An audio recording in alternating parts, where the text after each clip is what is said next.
He's the kicker for the Saskatchewan Roughriders, one of their captains as well. Brett Lauther, thanks for joining me on the Leroy and Leroy podcast. No, thanks for having me. I'm excited. Super excited to have you on. I got to ask, you grew up in Nova Scotia, right? Yep, true. So what team, what CFL team did you cheer for growing up in Nova Scotia? I can't even act like I was like a football fan as a kid, not even of CFL or NFL. Definitely knew what they were, but I didn't have a team. I was kind of playing a bunch of other sports when I was younger, and kind of got into hockey a little bit later too. And football was until high school, and that's when I really fell in love with the game and started following the CFL a little bit more. And yeah, I don't even have a favorite NFL team still, just whoever I have on my fantasy team each year. Fair enough. Did you growing up in Nova Scotia and then coming out to Saskatchewan now to play football? Had you been to Saskatchewan much before you came out here? No, never. I wasn't really even. I'd been out to Calgary for like a bowl game in university, kind of in and out for a day or two. But other than that, I wasn't really too much of a traveler when I was younger. Kind of the complete opposite now. But Saskatchewan, the first time in 2015, I didn't know where I was or what was going on when I got here. I was gonna say, what was it like? What was it like getting off the plane the first time coming into the Regina airport and the nothing but just flat prairies around? Yeah, it was interesting, but like I said, I was pretty sheltered and didn't travel too much when I was younger, so I just loved the opportunity. But I always tell a funny story. Um, I remember one of the first times I was out here, and kind of some of the guys in the PR house at the time, we were living together, and I don't know if it was an off day or bye week or what it was, and they're like, "Hey, like let's go out to Regina Beach and stuff." And I was pretty naive and just was like, oh, it's like unreal. There's beaches out here, and grew up on the ocean and this and that. And then we get out there, and I was just like, man, like, where's the beach? Like, this is some like gravel and like a dirty lake. Like, what I was expecting. Like, I don't know what I was thinking, but like I said, I was pretty still young and dumb at the time. That's totally fair. I started laughing as soon as you said Regina Beach because I'm like, yeah, you'd be used to something a whole lot different coming from Nova Scotia. Is it exciting to you that they're talking about like Nova Scotia potentially being a destination for another CFL for a CFL team? Yes and no. I mean, for the longest time there, I was pretty involved with what was going on. I really think that it was going to happen. I kind of knew some stuff and flew out for some meetings, and yeah, I think it was really going to take off till COVID hit, and then now it seems a little more far fetched again. And just been talking about it for so long, and it hasn't happened. I do think with the right ownership, it'd be super successful, and it'd be a lot like honestly here in Saskatchewan, where like not only would it be one province's team, but like the three out there, the four out there, and a lot of people heading to Halifax on the weekends for shopping and everything. So I think they could support it, and I think it would be really successful and kind of like a community-owned team. It wasn't going to be called Halifax; it was going to be called Lennox, and so I think it would have been great, but. It'd be pretty cool to get to the 10-team league, but at this point, I'm not sure if that's going to happen or not. Not hold, not holding your breath on that one. Anyways, it'd be nice to see. Yeah. It'd be awesome to see. I love the Maritimes, and I feel like the people in the Maritimes remind me of the people in Saskatchewan. Like everyone's like super friendly. It's that small town vibe, right? Exactly. That's something I've always said over the years here too is, and why I love it here and why I continue to stay, as long as they'll have me is because, the two provinces are the exact same, the people wise. And I'm so thankful to have the people and know the people that I know out here. I always just say that, this is Nova Scotia without the ocean out here. Yeah, that's how I got introduced to Brett. We have a mutual friend, Donnie from Extreme Hockey. Shout out to Donnie. Uh, one I of got those his people hoodie who just on. I knows put his hoodie everybody. on for this. So There we go. extreme hockey hoodie here. Yeah, yeah. Shout out to Extreme Hockey, just an all around good dude. That's how I got connected to Brett. So, one of those people that you meet, like we were just talking about, right? Just the really good people.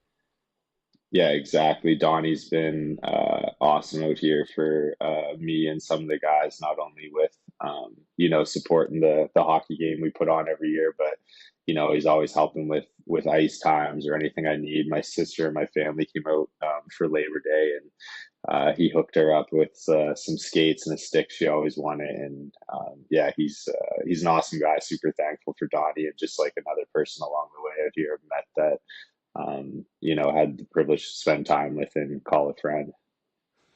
Talk about that hockey game that you guys do in the off season. That's kind of a cool concept you guys have going there as a great fundraiser.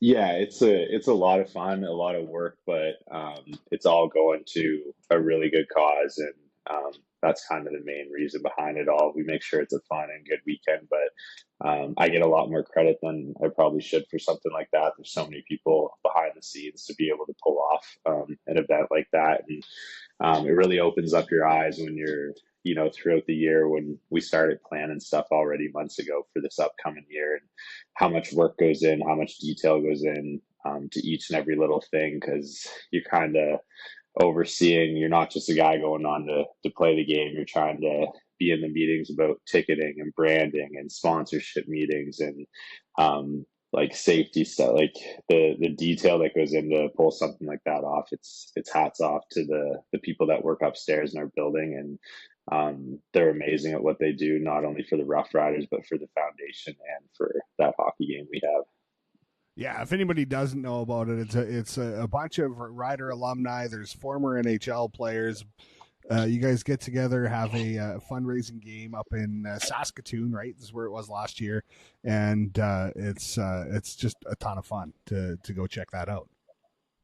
Yeah, it's a blast. Like for me growing up, being a big hockey fan and getting to share the ice with like someone like Ryan Getzlaff and some rider greats, like having Chris Getzlaff come out, Rob Bagg, Andy Fantus, playing with like current guys, and just it's a lot of fun and something I look forward to every year, and just thankful that like I said before, it raises a lot of money and goes back. A lot of that money goes to the mental health work in the schools in the off season with the kids, and being able to support kids with like that are maybe underprivileged, can't afford to play a sport or get gear and stuff like that. So that's really the main reason behind it all. But like I said, we like to have a little bit of fun too at that game.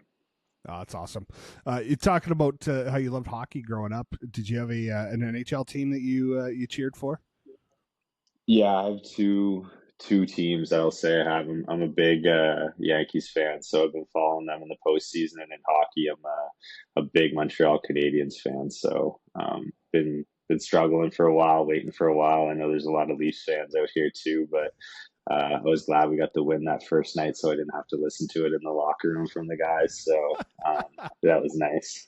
You and I both, Brett. I sent that Samuel Montembeau setting a new record for most saves in a shutout on opening night to a couple of Leafs fans. I know, so I grew up a Habs fan as well, and I'm starting to feel optimistic about the team.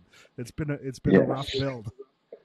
Finally, maybe this year and then the next year start turning some pages. But I'm super happy with some of the young guys, and Lane Hudson, and when Ryan Bacher's healthy again and down through that lineup, I think they're going to be a team. And once some of these Atlantic teams like Florida, Toronto, Boston, Tampa get a little older in the next couple of years, maybe they'll be able to take over a little bit. But like you, the next day going to the locker room, not have to listen to Mitch Picton, and I put on my Habs shirt that day and just made sure he knew that the Leafs are going to go first round again. I love it. I love it. No, I think the Habs are building something special there. I think once Liney's back in the lineup too, I think that's going to be pretty awesome, and they got something good going. And speaking of something special going, is it as a fan of the Riders, I feel like there's something special with this team this year. Like it's kicked up another level. Does that feel like that to you? Yeah, I totally agree. I think we're just really battle tested and resilient. There's not a game in the season so far that we haven't been in every single situation. Offensively, defensively, on special teams, we've been in overtimes, we've had comebacks, we had losing streaks, we've had winning streaks. We've seen it all, and my favorite part about everything is just how the locker room is. Just the guys are so resilient. Nothing changes from when we're winning or losing. It's kind of even keel, and I think that's going to propel us in playoffs to really be able to go on a run and do something special. And kind of the first check marks done was to get in, but we're not really satisfied with just getting in. And having Coach Mace and this whole staff has been unreal. It's the best coaching staff I've ever been around. So a lot of optimism, a lot of excitement, but we're not done yet. We got a big game tomorrow, and then a bye week, and then another big game, and then we'll see what happens after that. Yeah, it's awesome to hear that. You got that feeling watching from the outside, seeing Coach Mace come in, and it just seemed like there was something cool coming. And even when you guys were on a losing streak in the middle of the season, you guys were in every one of those games. It was just like it felt like nothing was going. The ball wasn't bouncing our way, and now it seems like stuff's really coming together. And this is the time for it to come together. Yeah, and I think I just start with myself. One of those losses was completely on me, and I think the other guys share the same sentiment in the room where, maybe one week it was offense, defense, and we just couldn't get it to click, and we couldn't get it bounced, so we need it. But like I said before, my favorite thing was just how the guys didn't flinch at all. They just stuck together in there, and that's really telling for me. When you're losing, it's easy to start pointing fingers. It's easy to start fighting and turn your back on each other, and that isn't the culture that we kind of built anymore, and we don't have that in there anymore. And I think that's what championship teams do, and what the makeup is of a championship team is come playoffs, you're playing for the guy next to you, his family, everyone like that. And we're truly a family this year. So I'm really excited to, kind of get back into playoffs. It's been a couple of years and just see what happens again. Yeah, I think you talked about that game that it didn't go your way. The one game you said it was on you. How do you rebound from that? Because I feel like that's a lesson like kids can take like in their own sports and stuff. Like that was a rough night for you. Yeah, that's to put it lightly. I think just anything in life at this point, I've been through it already. So I'm just trying to stay even keel, and especially as maybe someone that's older and looked up to, or a captain or whatever on the team. I'm never trying to get too high when things are going good, and I'm never trying to get too low after a game like that. I don't want to pretend like that game was easy to go through when basically you single-handedly cost yourself a game against the top team in the league at home, and the team gave me chance after chance that night, and I just couldn't figure it out. So for me, I didn't want to change too much, kind of know who I am, know how hard I work, and I figured stuff would turn around, and just wanted to keep going out, keep swinging, and trying to put my best foot forward, stay positive for the guys in the room. And one of the best things about it is it was honestly kind of weird. No one really even said a word to me. Like after the game, like Coach Mace gave a great speech, which he always does, kind of said to the team, like, we're not pointing fingers at anyone. And then that whole week, everything besides the media and the questions, which are expected and valid, but every other guy just kind of went along his business as usual. And it was almost like I kind of just wanted someone to tell me like, hey man, you suck, and then like move on. But no one said a word. And since then I felt like we've been in a really good place, and just trying to go out each and every game is a new opportunity, a new week, and just trying to make every kick I can for the guys to try to win the game, just like every other guy in there. They're just trying to do their job, and when everyone does that, then great things can happen. I think that whole situation you just described speaks volumes about the team, and how close you guys are together. Obviously, like we've all played on teams where if something happened in a game, everyone was pointing at one person, or people were fighting in the locker room, or whatever it was. So obviously, it tells you how much of a cohesive unit you guys are this year. Yeah, and not even just players wise too. Like we have a new staff. It's easy for them. They could have went out, got a guy, brought in someone else. Same with Jeremy O'Day and the guys in there, and you know what I mean. Everyone just kind of supported, had my back, and said we're moving on, and that's what it was, and that's what we would do after a win, and if I played a great game as well. So I just kept everything the same, but I'm just super thankful to when those guys are in your corner and you kind of need a little pick me up, they just came to me, said no one guy wins or loses any game. And as much as I didn't feel that way and really don't think after that game, at the end of the day, there's a lot of other plays out there and a lot of stuff, like you said, during that little streak from, maybe a call here or there, or some command center stuff, or some of our own mental errors. And, I had blood on my hands just as much as anyone else on that streak. But I think at the end of the day, that's something that's going to make us stronger in the long run. And we've been through it all this year. So it's like I said, it honestly gets me fired up right now talking about it, because I'm just so excited for playoffs just to see what happens this year. Yeah. You're in your sixth full season with the Riders, right? Am I counting that right? I think so. Yeah. I don't even know. What's been the best part of playing in Saskatchewan? I mean, it's the most cliche thing ever, but it's just definitely the fans. Like, it isn't like this everywhere else. And just to have the support, and whether it's good or bad, it's just, that they care. And I'd rather play somewhere where they care and have those high expectations, and have like maybe the pressure, whatever you want to call it, but all the outside stuff, it's awesome to me, because no one's expectations are higher than ours. Like us in the room and the players, people, I think sometimes forget that, like, they think they care more about winning or losing than we actually do when we're going out and doing it every day. But we want to do nothing more than go out, try to win a championship here. Darian Durant was in this week, and having him talk to the team and seeing what he's done for the team, and he's won one here. And I mean, at the end of the day, there's only 4 championships in over 100 years here, so we'd love to get one done. And but for me, my favorite thing about being here is it's always going to be the fans. So I love it no matter what, good and bad. That's great. So to flip that question around, is where's the worst place to play in the CFL? Is there anywhere you hate going?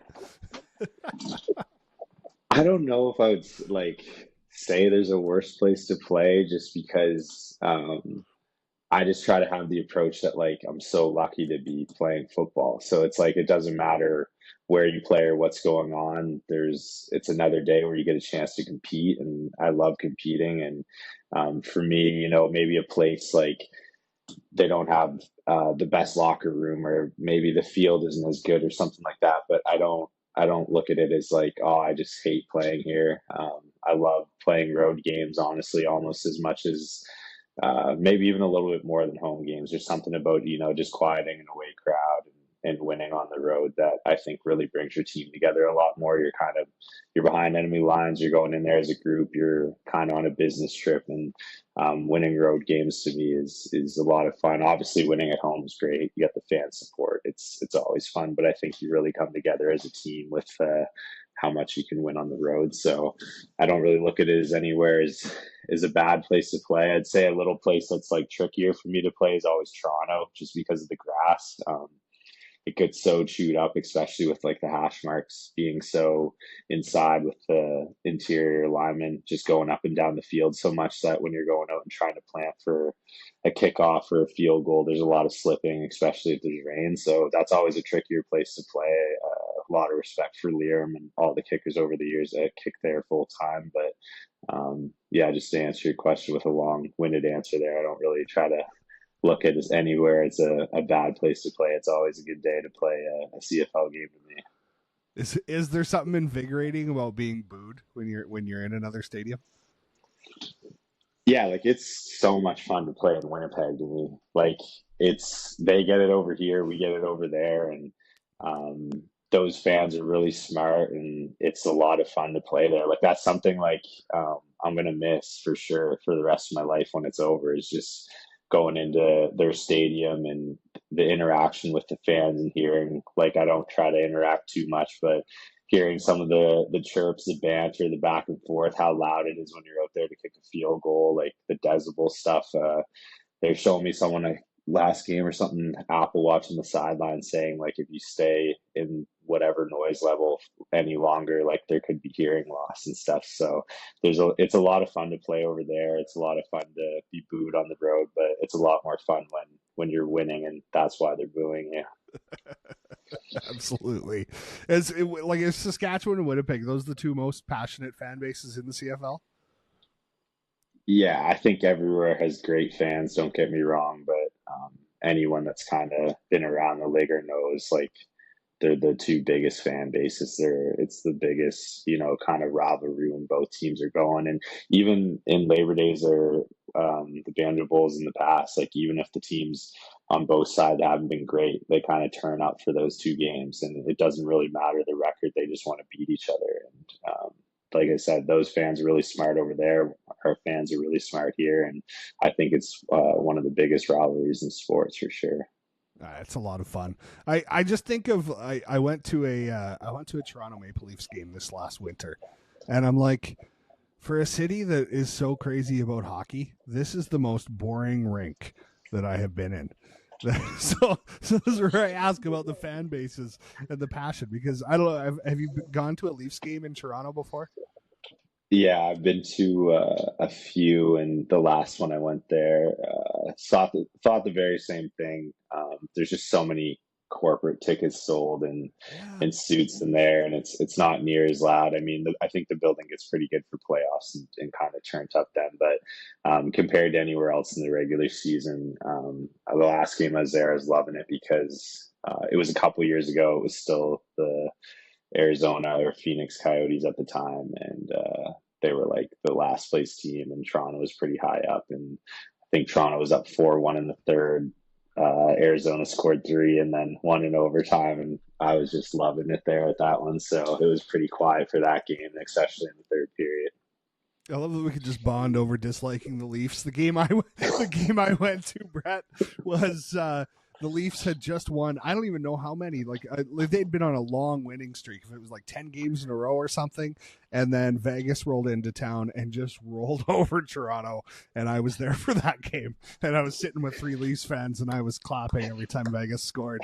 But the rink, I was just like, oh man! Like I went to one game in Montreal I've been to, and I'm like, the difference in the volume of the fans in those two rinks is like night and day. If you can get to a playoff game in Montreal, I've been to a few playoff games and quite a few regular season games, and yeah, I think there's almost like a different feeling because of the history there. When you're in there in playoffs, it's electric. You can feel it through your body, and it's a lot of fun to be in. I think too, on the Toronto thing as well, I don't even particularly like hate the Leafs maybe as much as most Habs fans or anything like that. I just get so much enjoyment out of their fan base is more for me. Like I think Austin Matthews is unreal. Like I'm a big fan of a few of those players over there, not all of them, but just the fan base and like what there's like the Leafs Twitter, all this stuff, the memes that kind of get around. It just I get a good kick out of that stuff once in a while. My buddies are sending them in the group chats and stuff like that. I'm right with you. I can't cheer against Morgan Riley. He was a Moose Jaw Warrior, like great hockey player. I recognize there's some good players on that team, but there is something that's fun about that. And the one Hab game I went to actually was a playoff game. I'll see if you can remember this one. It was Montreal Boston. So I went and bought tickets from a scalper outside the rink the day of the game, and we were against the back wall. And Montreal Boston playoff game, and it was the game like when Richard Zednik, very top, like the wall was the only thing behind us. And so yeah, it was terrible view, but it was amazing to be there. And it was the game when Richard Zednik got clotheslined by Kyle McLaren and got taken off the ice on a stretcher. I remember that game. Yeah, that was a while ago. Yeah. What year would that have been? It was the early 2000s. I was gonna say, yeah, that was a bit ago for sure. But I was a young Habs fan then. But when we turned kind of like high school, 18, we used to do the 12-hour road trips up to Montreal every year for the Habs games, some extracurriculars there. That's awesome. My kid's a Avalanche fan, and we took him down to Denver. We've gone twice now to go to games, and so he's been to 3 games total. And he has not seen them win once. The last one was the worst one for him, probably. He likes Montreal as well because he likes Cole Caulfield, but the Avalanche are his team, and we were there to watch Montreal beat Colorado last year. And I thought if there was ever a game that he was going to see them win, it was going to be that one.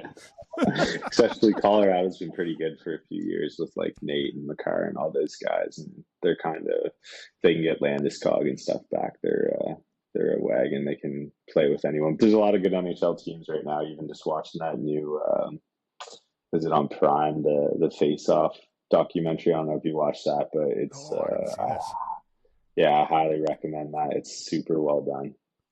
Who's your pick? Who do you think's gonna win the cup this year?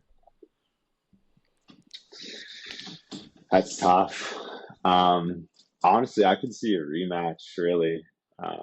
I think Edmonton and Florida are both going to be tough outs in playoffs. In the East, I think the Devils, Rangers, and Florida are going to be the teams that are going to be right there. I mean, obviously Toronto and Boston are always in the mix. And then in the West, I think Edmonton, Dallas, Colorado, kind of the same teams. You never know with Nashville too. They made some moves, but yeah. I could see a rematch this year, Edmonton, Florida, and maybe Connor getting one. Oh, I would love to see Edmonton bring it back. That last year, them forcing that game 7 and then losing it was tough to watch. So if you're Connor McDavid, your team just lost in Game 7 in the Stanley Cup Finals, and you're announced as the Conn Smythe winner. Are you coming back out to accept that trophy? No shot. There's zero chance, and not just because he didn't or said that. That was your whole like childhood life dream, everything you worked for, and I can't even, like, I know how much goes into a CFL season, but I can't imagine how much work and behind the scenes and travel and stuff they have to put into their bodies and every day for an 82 game schedule, let alone how long playoffs are, and to be in a Game 7, that's everything you dreamed of, and you lose that, and then you think that you're going to come out as the losing team and way building and accept something that really, I mean, I'm sure he appreciates it, but just who he is, I think most people know, like, that doesn't mean anything. It's all just about the cup for those guys. So yeah, 100%. There were so many people who were like, "Oh, he's classless," and I'm like, "What?" I'm like, "How do you expect that he's going to come?" Like, there was no way he was coming back out to accept that trophy. Although even JS Jaguar, who had it happen to him, said, "I wish I hadn't gone back out." Yeah, anyone who says that though just like probably has never really like played sports, like, or you know what I mean. That's just, yeah. There's no shot you could go back out and accept that. I don't think any player would have, not just Connor either. Like, it would have been crazy to go out in the away building when they're kind of getting the cup handed over and partying to stand for a picture with Bettman and a trophy that, like you said, or like I said, doesn't even really matter to you. So. Yeah, absolutely. So, what does your off season look like, Brett? What do you do? What do you do when the season's over? I'd like to get right back on the ice. So kind of play some hockey at least a night or two a week. I do a lot of school visits, so traveling all over the province, sometimes doing a little bit of road trips for some school visits and talking to the kids, and traveling. Like last year I got home to Nova Scotia for Christmas, which was great. I was up in Jasper, I was down in New Orleans. I'm forgetting other trips I went on, but I went on a few, and I already have some planned for this winter. So just travel a little bit, try to do the school visits, stuff like that, play some hockey, and then, try not to get too cold up here. It gets pretty cold in the winter months, so I try to bundle up a little and just stay warm and, hang out with family and friends. And, it's a long season, and then it kind of seems like it flies by, and it's very similar with the off season. You start working out again, you start getting back into it, you're missing it, and then boom, it's already back here. Do you have a favorite vacation spot in the off season? Is there somewhere you've been the last few years where you're like, yeah, I'm going back there? I obviously, like most people, love going anywhere warm. So getting to LA,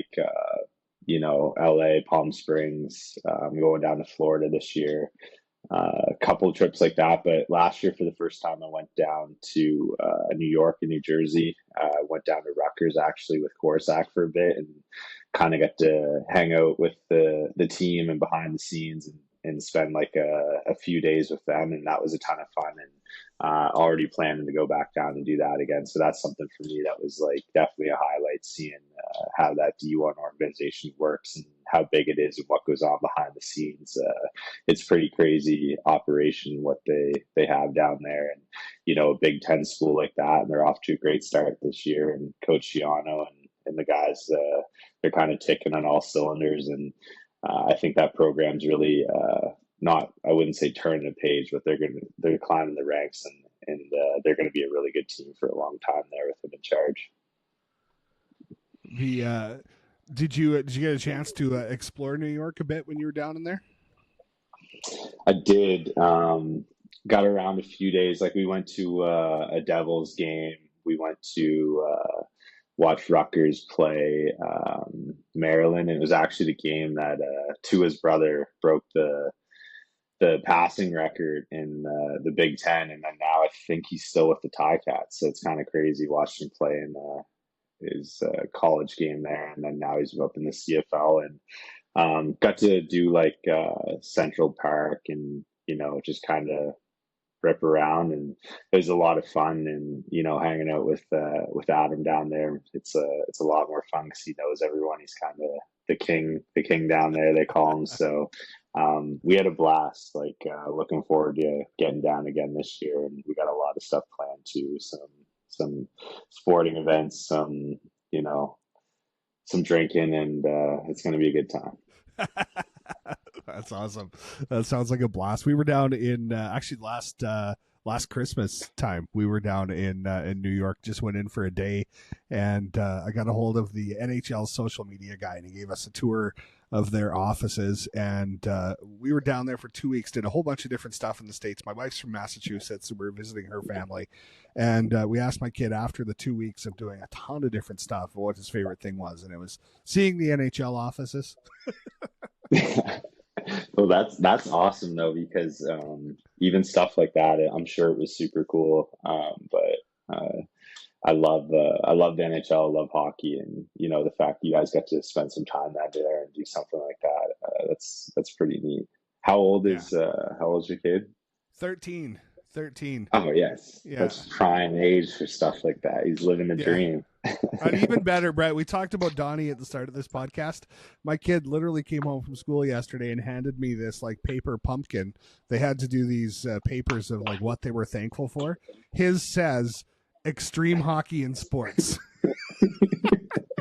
I mean, if I had a pumpkin and I was doing, I would write that as well, because I owe Donnie a lot of favors right now. I try to, pay him back as much as I can. He won't accept anything, but I try to grab him some jerseys, some tickets, time balls, like stuff like that. And I'm super thankful for Extreme Hockey and Donnie. He's the man. He's hilarious.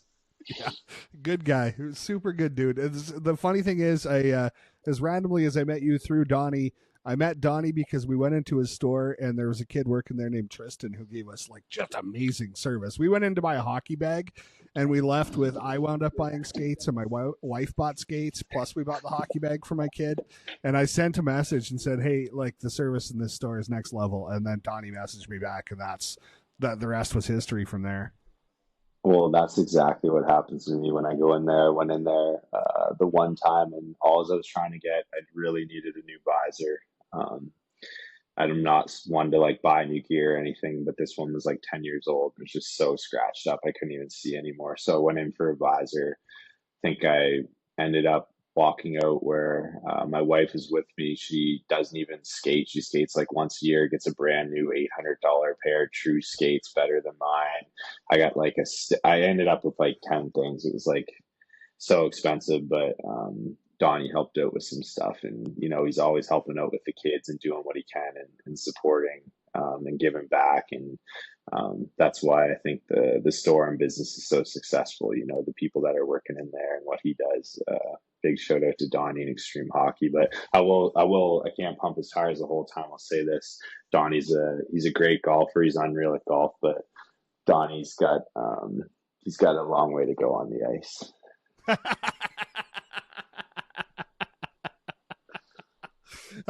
I'll bring that up to him next time we're chatting. You just need to Yeah, he'll love that one. work on your skating a little more, Donnie. Yeah, Fantastic. he'll love that one. Well, speaking of hockey and Donnie and everything else, when is your charity game coming up this winter? So the VIP like pregame event where we hand out the jerseys, do all that stuff's going to be January 31st, and the actual game is going to be at the Merlis Belcher again up in Saskatoon at the University on Feb 1st. So I don't want to say an exact time, but last year we did it around noon, and I know they're planning for similar. And yeah, we're looking forward, from year one to year two, how big of a jump it was money wise that we raised to give back to the kids. To a lot more fans were in the building, and we're trying to sell that out. And we're working on some NHL guys and some big names to bring up again this year. And we're just looking to, like each and every year, make it a little better and go up and have a lot of fun and raise some money for the kids in the province. That's awesome. We'll throw that shout out to everybody. Keep an eye out for tickets for that. End of January. I was up there last year, the weekend you guys were doing that, and Donnie said, "Come on out to the game." And my kid was in a hockey tournament, and we wound up at a small town rink just outside of Saskatoon the whole weekend, and I couldn't get to the game. And I said I should have skipped one of my kids' games because instead I got a speeding ticket as we headed back out to the small town. As soon as that highway went from 110 to 100, there was a cop sitting there with a radar. I was going 122, and I was getting that ticket instantly. Yeah, they're always waiting out there, but I haven't learned my lesson because I'll knock on wood and I'll get one. I've never gotten a ticket, but I know driving these roads all winter, there's a lot sitting out there. I see a lot of people pulled over, so I'm never trying to go too fast. That's for sure. No, I was one of them. Well, thanks so much for taking time out to chat, Brett. I wish you guys all the best the rest of this regular season and into the playoffs. I'm super excited to see how you guys do in the playoffs. Kick in here. Yeah, I'm really excited as well, and I appreciate you having me. And I think, like I said before, it's a special year brewing, but there's only one way to find out. Got to play those games, and like I said, I appreciate you having me on. It was a lot of fun. Go Riders! Go Riders!